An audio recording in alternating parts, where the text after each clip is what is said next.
Have you ever found yourself scratching your head about economic theory? The stuff that's supposed to explain how everything works, but then you look around at, well, reality, market crashes, jobs that disappear, and it just feels off. Yeah, it often seems like there's a real disconnect, doesn't it? Exactly. And if you've felt that, you're definitely not alone. It's actually a pretty deep paradox. Our source material for today, Alex Rosenberg's Blunt Instrument, puts it very bluntly. It says economic theory is no better at explaining or predicting outcomes than it was 50, 100, or 150 years ago. Wow. 50, 100 years ago. Right. But here's the twist. Mhm. At the same time, it's described as an indispensable tool. Okay, so that's the puzzle, isn't it? How can something apparently so bad at predicting the future be considered indispensable? That's what we want to dig into. So, our mission in this deep dive is to figure out why. Why does this theory, with its, let's say, patchy predictive record, still dominate? And what's its hidden value? It might not be about predicting things perfectly, but maybe something else. Something crucial for, well, making society work tolerably well. Exactly. It's about finding that hidden function, using Rosenberg's insights as our guide. All right, let's jump in. At the heart of mainstream economics, the part that often gets, let's be honest, ridiculed is rational choice theory, or RCT. And its main character, Homo economicus. Yes, Homo economicus. The relentlessly selfish, lightning-fast calculator who was always looking out for number one. It's almost a caricature. It is, and what's really fascinating, the source points this out clearly, is that economists know this isn't how real people behave. They're fully aware Homo economicus is, well, factually inaccurate. But they stick with it. They do. The source says they can't improve it, and economists won't give it up. It's got these incredibly deep roots going way back to Adam Smith. You could almost say everything in economics is a footnote to Smith. Okay, so what does RCT actually demand for someone to be rational? It sets a really high bar, doesn't it? Oh, absolutely. 4 key things, basically. First, you have to be able to rank all your options. Know exactly if you prefer A to B, B to A, or you're just indifferent. Everything. Everything, like cucumber ice cream or coffee-flavored salad dressing? Yep, precisely those kinds of choices. Second, you're insatiable. More is always better than less. Always. Even, say, tequila shots. According to the pure theory, yes. Third, your preferences have to be transitive. So if you like A more than B and B more than C, you must like A more than C. No exceptions. That sounds logical, but I can imagine real life tripping that up. Memory, how things are worded. For sure. And finally, you always choose the option you prefer most from what's available. Always maximize. So think about it. You listening right now. Are you rational like that? All the time. It feels like, as a description of how people actually tick, RCT is. Pretty poor, as the source puts it. But here's where the comparison to natural science is helpful. Think about chemistry and the billiard ball model of a gas. That was a super simplified model. Yeah, just particles bouncing around. Exactly. But scientists took that, tested it against real data about gases, Boyle's law, Charles's law found where it didn't fit, and then refined it. They added complexities, like the size of molecules, attractions between them, leading to more accurate models like the van der Waals equation. It was this iterative process. Okay, I see the loop. Model, test, refine, repeat. Right. The big problem for economics, though, is that its data, like demand curves, don't show the nice precision and stability you need for that refinement loop to work smoothly. So we know demand curves generally go down higher price, less demand, but not exactly how much or for how long. Pretty much. The theory can't deliver that level of quantitative precision consistently across different goods and situations. So that iterative refinement process we see in chemistry just doesn't happen in the same way with RCT. Okay, that makes sense why it's hard to refine. So what about behavioral economics? Didn't that emerge precisely to look at how people actually behave, the biases, the irrationality? Did it manage to rescue RCT, maybe improve its predictions? That's a great question. Behavioral economics has definitely given us some fascinating insights. Things like loss aversion, how we hate losing more than we like winning, or hyperbolic discounting, why we grab the cookie now instead of waiting for 2 later. Right, the stuff that feels very human. Absolutely. It explains why someone might reject a low-ball offer in the ultimatum game, even if it's free money. But, and this is key, the source argues it hasn't brought significant improvement in RCT's predictive power. Really? Not even with all those insights? It seems not significantly. It's good at retrospective explanations, explaining why people acted irrationally after the fact.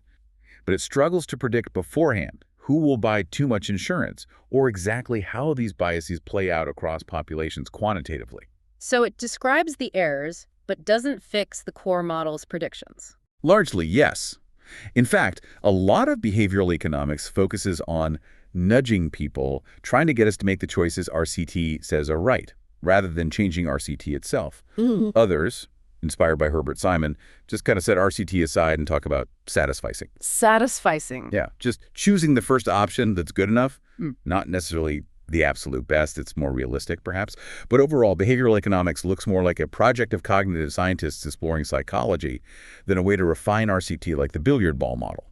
It actually makes the problem of understanding economists' attachment to RCT harder rather than easier. Okay, this next bit really made me pause. Money. You know, the thing we use every day. The source used this amazing analogy. In microeconomic theory, money is like Hamlet without the pence. How on earth can money be of no real importance? It sounds absurd, doesn't it? But in the standard, highly theoretical framework, what really matters are real prices. Real prices. Yeah, the ratio of goods to goods, like 1 apple for 2 bananas. That's the fundamental exchange. Money, in this pure view, is just a convenient tool for bookkeeping, a way to avoid complex barter. It's not seen as an independent force in the economy. So a rational agent wouldn't just carry cash around for fun. Exactly. They wouldn't carry money around unless it was absolutely, unavoidably necessary. The theory suggests people calculate an optimal cash balance, just enough to handle transactions without holding too much unproductive cash. It's a trade-off between transaction costs, like broker fees for selling bonds, and the interest foregone, the money you could have earned if that cash was invested. Right. And this leads to the idea of the long term in economics, doesn't it? This theoretical state of perfect efficiency, Pareto optimal equilibrium. Correct. And in that theoretical long run, when everything is perfectly adjusted, money becomes completely irrelevant to the real workings of the economy. Money is neutral. That's the classical claim. Yeah. Which, of course, feels very disconnected from our daily experience. Definitely. So who challenged this view? Well, the big challenger was John Maynard Keynes. He fundamentally disagreed, arguing money plays a much more active role. He introduced a causal role for money beyond being a convenience. How so? Keynes highlighted money's speculative and precautionary roles. People hold money not just for immediate transactions, but as a buffer against uncertainty, or to speculate on future price changes. This comes from what he called radical, probabilistically unmeasurable uncertainty. Uncertainty about things you just can't put odds on. Like a European war, or the price of copper. Yeah. 20 years hence, as the source quotes. RCT assumes we can calculate probabilities like in a casino, but Keynes said the real world often isn't like that. We operate based on convention, on guesses, not precise calculations. That feels much more like real life. So what happened to Keynesian ideas? They were dominant for a while, weren't they? They were, especially after World War II. But then came the 1970s and stagflation, that nasty mix of high inflation and high unemployment. Keynesian models really struggled to explain or predict that. And that opened the door for critics. It did. The source quotes Lucas and Sargent delivering a pretty scathing verdict, that the predictions of Keynesian theory were wildly incorrect and that the doctrine on which they were based is fundamentally flawed are now simple matters of fact. Ouch. So what replaced it? What rose up was new classical macroeconomics, often using these complex DSGE models, dynamic, stochastic, general equilibrium. Basically, they went back to Smith and RCT, insisting everything had to be built on micro-foundations. Meaning derives purely from the assumptions about rational individuals, not from observing the economy. Exactly. The source notes, these models didn't emerge from data in the first place. The core belief, almost an axiom, is markets clear, agents optimized. They're designed to show how any disturbance eventually leads back to that natural state of perfect market-clearing equilibrium. Which brings us back to that gap between theory and reality. Because the source also flatly states, quote, all markets fail to varying degrees. If the theory insists on perfect markets returning to equilibrium, but reality is full of failure, how do we square that? We largely don't, according to this view. The theory, rooted in these ideal conditions, isn't well equipped to handle pervasive market failure. Look at the labor market. Right, the market where most of us are sellers. Exactly. We sell our labor. It's crucial for us. But the source says standard theory won't help us understand how bad a job that market does for most of us. And because it can't explain the problems, it lacks the tools to fix it. In financial markets. Even more of a mess, apparently. The source says they operate even more of a departure from standard economic theory than the labor market is, which is saying something. Wow. What about other failures? Monopoly comes to mind. Yes, monopoly and its counterpart, monopsony as single buyer. Standard theory loves perfect competition, where excessive profit or rent gets competed away. In theory, profit is impossible in the long run under perfect competition. But monopolies exist, and they make profits by setting prices higher, right? Creating that deadweight loss. Precisely. There's a loss of potential trades, and consumer surplus shrinks. The theory can describe this, graphically even, but it cannot tell us the magnitude of these real-world losses. Yeah. And crucially, perfect competition assumes everyone's a price taker. But monopolists are price setters. Exactly. And that changes everything. It becomes a strategic interaction problem. My best move depends on your best move. Standard RCT isn't built for that kind of strategic game. And the source argues labor markets are often like that too. Monopsonistic. Yes, it claims real labor markets are almost all monopsonistic. Think about it. Many workers selling labor, but often only a few potential employers buying it in a specific area or industry. It's easier for employers to coordinate implicitly or explicitly than for workers. Plus, things like right-to-work laws can make it harder for workers to organize effectively. Okay, so labor markets, financial markets, monopolies. What about things like clean air or national defense? Public goods. Another classic market failure. A public good is non-excludable. You can't easily stop anyone from benefiting, and non-rival risk one person's use doesn't reduce someone else's. Think streetlights, or, crucially today, keeping global temperature rise below 2 degrees Celsius. Why does the market fail there? It leads to a prisoner's dilemma. If everyone benefits whether they pay or not, the rational self-interested person won't pay. Result: the good is underprovided, or maybe not provided at all, even if everyone would be better off if it were. And this applies to good ideas too, like inventions. Yes. An idea, once shared, is hard to exclude others from using, and one person using it doesn't stop others. Think the assembly line or electric light. This non-excludability is a huge problem for incentivizing innovation in a purely free market. So how do we deal with that? Patents. Exactly. Patents are a second-best solution. They are, in effect, a government-granted monopoly, a market failure itself, but they're designed using game theory principles to incentivize good ideas by giving inventors temporary exclusive rights. Creating an incentive, but also leading to fights over patents. Absolutely.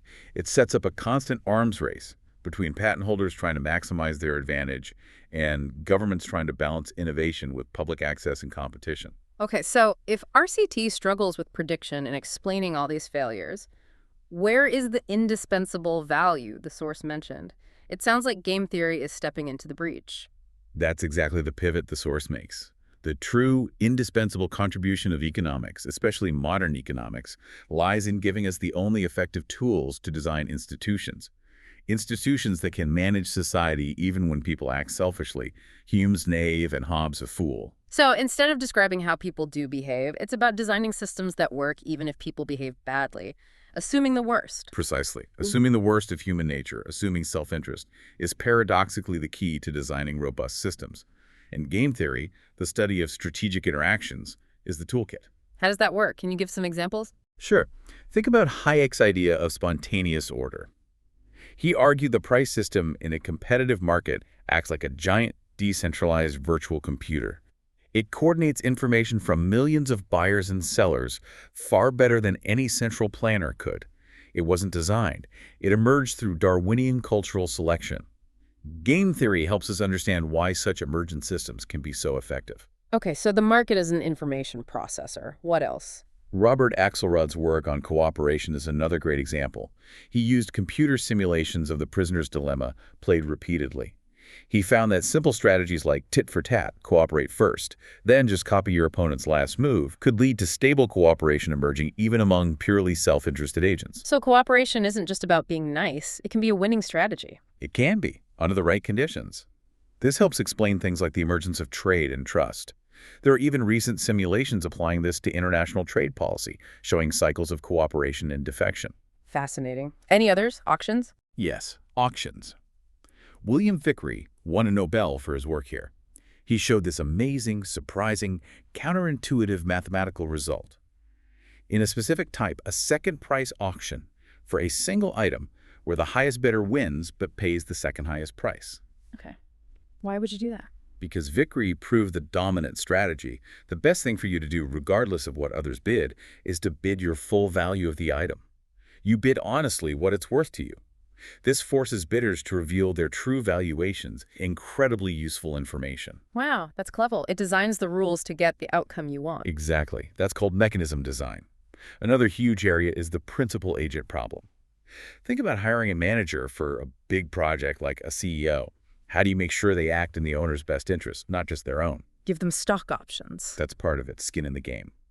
The theory shows you often need to pay them more than their direct marginal productivity, a kind of rent, to satisfy a moral hazard constraint. Basically, paying them enough and making them share the risk so they don't skim off the top and slack off on the job. There's even a formula for it in the source. Yeah, PGW, 1 PGA-RBB, plus PBW, 1 PBA. It looks complex, but it captures that trade-off.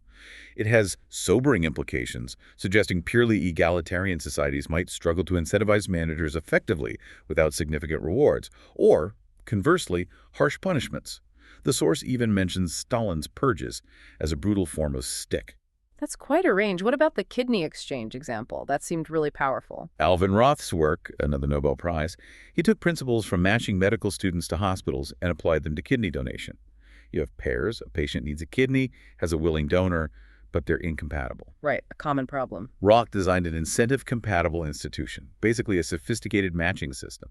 It allows pairs or chains involving altruistic donors to effectively trade kidneys they can't use for one that they can. It finds these complex cycles and chains. And it works because no one can gain by lying about their preferences. Exactly. It's foolproof and knave-proof. It harnesses self-interest, the desire to get a kidney for your loved one, to create a system that saves lives and dramatically shortens waiting lists. A brilliant piece of social engineering based on game theory. So connecting this all back, market failure is common, maybe inevitable. Wealth inequality can worsen it by creating more price setters and rent seeking. Right. The playing field keeps getting tilted. But the source argues that drastic cures for inequality, like massive wealth confiscation, Right. are likely worse than the disease. Because if the wealthy expect their capital to be taken, they have no incentive to continue to postpone consumption. They'll just spend it, not invest it. Economic growth stops, innovation dries up. So it's a real dilemma. What then is the ongoing practical job of economics according to this view? It's managing this constant tension. It's a strategic interaction problem, a persistent and never-ending arms race between those who accumulate wealth and try to shape markets to their advantage, and governments trying to maintain some level of fairness and efficiency for everyone else. And both sides are using game theory. Both parties use it to plot their approaches. Economics, particularly game theory, becomes the indispensable toolkit for designing and constantly fine-tuning the institutions we need to protect ourselves from fools and knaves. So to wrap up,